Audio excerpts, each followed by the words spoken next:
મારા જીવનમાં જે કાંઈ બહુ મોટી ભૂલો કરી, બહુ બધું સહન કર્યું, બહુ બધું ભોગવું, એ પછી હું આગળ તમને સ્ટેપ બાય સ્ટેપ બધું કહે.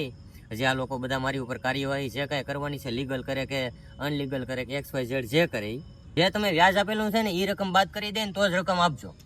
હેલો ફ્રેન્ડ, હું છું પ્રકાશ મકવાણા અને આપણા સેમિનારના નવા એપિસોડમાં તમારું હાર્દિક સ્વાગત છે. આજે આપણે વાત કરવાના છીએ કે જેની પાસેથી આપણે વ્યાજે રકમ લીધી છે એને પરત કઈ રીતે કરવી, અને એક સાથે ન કરી શકીએ તો કટકે કટકે કઈ રીતે કરવી, અને જેટલી રકમ લીધી છે એને ડિવાઈડ બાય ડિવાઈડ કરીને કઈ રીતે કરવી, કેમ કે આપણે એને વ્યાજે આપેલું છે એ વ્યાજે બાદ કરીને કઈ રીતે રકમ દેવી એની તમને વાત કરું. એક ભાઈ પાસેથી મેં લીધેલા હતા 2 લાખ રૂપિયા. આજે જ એનો ફોન આવ્યો હતો. અત્યારે વિડીયો બનાવું છું એનું રીઝન જ એ છે. હવે 2 લાખ રૂપિયા મેં એની પાસેથી વ્યાજે લીધા હતા. દરરોજના મારે એને દેવાના હતા 2000 રૂપિયા. 2000 રૂપિયા દેવાના એટલે મહિને કેટલા રૂપિયા થયા?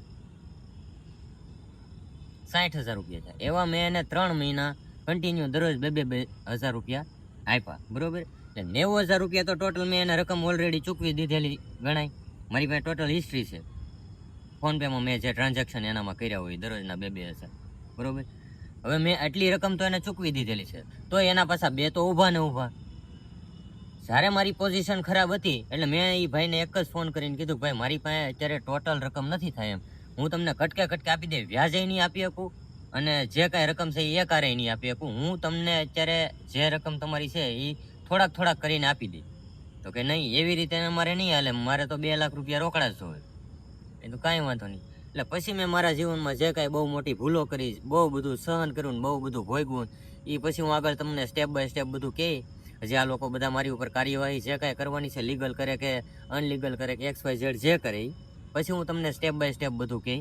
ને અત્યારે નામ એટલે નથી કહેતો, કેમ કે એ લોકો જ્યારે મારી ઉપર કાયદેસર કે XYZ બિનકાયદેસર જે કાર્યવાહી કરે ને પછી હું એ બધાના નામે તમને કહે ને બધી ટોટલ તમને હું ડિટેલ કહી, કઈ રીતે મને પૈસા આપ્યા હતા ને કઈ રીતે હું એને દરરોજ આપતો હતો, અને કઈ રીતે મેં એને કીધું કે હું તમને મૂળગી રકમ આપીને એ લોકોએ ના પાડીને પછી મેં કવડી મોટી ભૂલ કરી નાખી જીવનમાં, મેં કેટલું બધું ખોઈ નાખ્યું એ હું તમને ટોટલ માહિતી આપી. હવે આજે એ ભાઈનો ફોન આવ્યો એટલે મેં કીધું કે ભાઈ મારી પાસે અત્યારે પૈસા થાય એમ નથી, હું તમને કટકે કટકે આપી દઈ. આની પહેલાંય મને એકવાર ફોન કરીને એમ કીધું હતું કે તારો ચેક મારી પાસે પડ્યો છે, જો તારે પૈસા ન આપવાની ગણતરી હોય તો હું બાઉન્સ કરાવી નાખું એમ.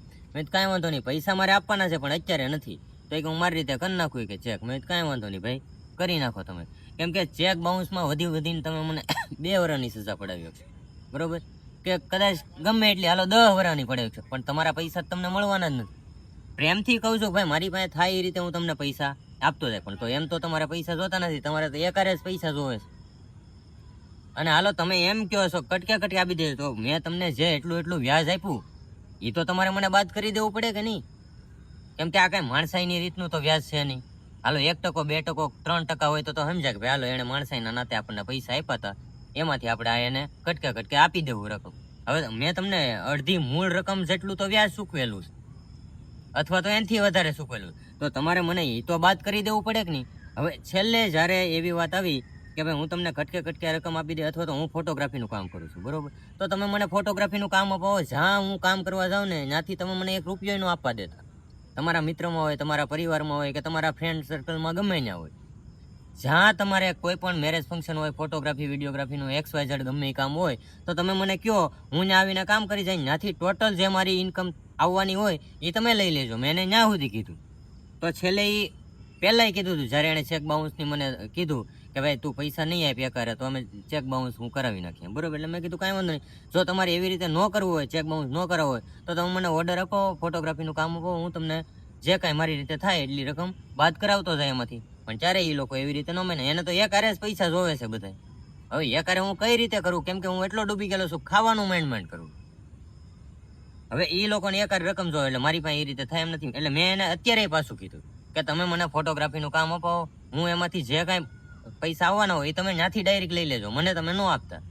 મારે જે વેરંટેજ આવવાનું હોય એ હું જે બીજે કામ કરું એમાંથી હું બાદ કરાવીને આમાંથી એડજસ્ટ કરી લઉં. તો પહેલાં એગ્રી થઈ ગયા, બધું વાંધો નહીં. પછી મેં એને એવી રીતે કીધું કે મેં તમને જે રકમ આપેલી છે, આ ટૂંકમાં વ્યાજ કે ચાર્જ કે તમારો દરરોજના 2,000 રૂપિયા, બરોબર, હવે એ તો તમે મને બાદ કરી દેવી પડે કે ન કરી દેવી પડે? હાલો તમારી મૂળગી રકમ મારે દેવાની છે, નો ડાઉટ. મેં તમારી પાસેથી 2 લાખ રૂપિયા લીધા, મારે તમને 2 લાખ રૂપિયા દેવાના છે, પણ મેં એમાંથી અડધા જે તમને ચૂકવી દીધા છે એ તો તમારે મને બાદ કરી દેવા પડે કે ન કરી દેવા પડે? હવે ઈ ભાઈ એમ કહે છે કે હવે મારે પૈસા જ નથી જોતા. તો હવે એમાં મારો તો કોઈ વાંક નથી, મેં તો એના પૈસાની ના નથી પડી, બરોબર. એ કે તું હાય નથી પાડતો, નાય નથી પાડતો, પણ મારી પાસે પોઝિશન હોય એ પ્રમાણે હું તમને જવાબ આપું, એ પ્રમાણે હું તમને કહું કે ભાઈ આ સમય પ્રમાણે હું તમને આપીએ. હવે એ ભાઈ એગ્રી નો છે અને ડાયરેક્ટ મને કીધું કે હવે પૈસા નથી જોતા, તું વાપરજે. તો આમાં મારે કઈ લાઈન લેવાની? પહેલા તો મારા ઘરનું એડ્રેસ પૂછવું કે તું ક્યાં રહો છો, શું કરશો, આમ કરશો, તેમ કરશો. મેં એને મારું ગામ છે મહુવાની બાજુમાં, મોટા ચાદરા રામજી મંદિરની બાજુમાં રહું, મકવાણા પ્રકાશ નાનજીભાઈ નામ છે મારું. ગમે ત્યારે જેના જેટલા પૈસા બાકી છે ને એ બધાને આવવાની છૂટ, પણ મને ફોન કરીને આવજો ગમે ત્યારે, જ્યારે આવવું ને ત્યારે. જો તમે મને કેમ કહો છો કે ચેક તે અમને આપેલો છે અમે બાઉન્સ કરાવી નાખીએ એમ, પણ તમે જો મારી રજા સિવાય કે મારી મંજૂરી સિવાય કાંઈ પણ XYZ આડાવડું કરવા આવશો તો પછી મને કાયદેસર વ્યવસ્થિત કાર્યવાહી કરતા આવડે ને. આપણા દેશમાં વ્યવસ્થિત કાયદા કાનૂન છે ને અત્યારે જે વ્યાજખોરો છે એની ઉપર કઈ રીતે કાર્યવાહી થઈ છે એ સોશિયલ મીડિયાના મારફત તમે બધા જોવો છો. એટલે તમે જે લોકો હેરાન થતા હોય વ્યાજના ચક્કરમાં, એ એટલું યાદ રાખજો કે જે તમે વ્યાજ આપેલું છે ને એ રકમ બાદ કરી દે ને તો જ રકમ આપજો. બાકી તમે જિંદગીમાં આખી જિંદગી મહેનત કરીને મરી જાઓ ને તો એમાંથી કોઈ દી બહાર નહીં નીકળો. આ એવડું મોટું દલદલ છે. ખરેખર હાસી દલદલમાં તમે ફસાઈ જાઓ ને તો એમાંથી નીકળી શકશો, પણ આ વ્યાજના દલદલમાં ફસાઈ જાઓ તો એમાં તમે જિંદગીમાં નહીં કોઈ દી બહાર નીકળી.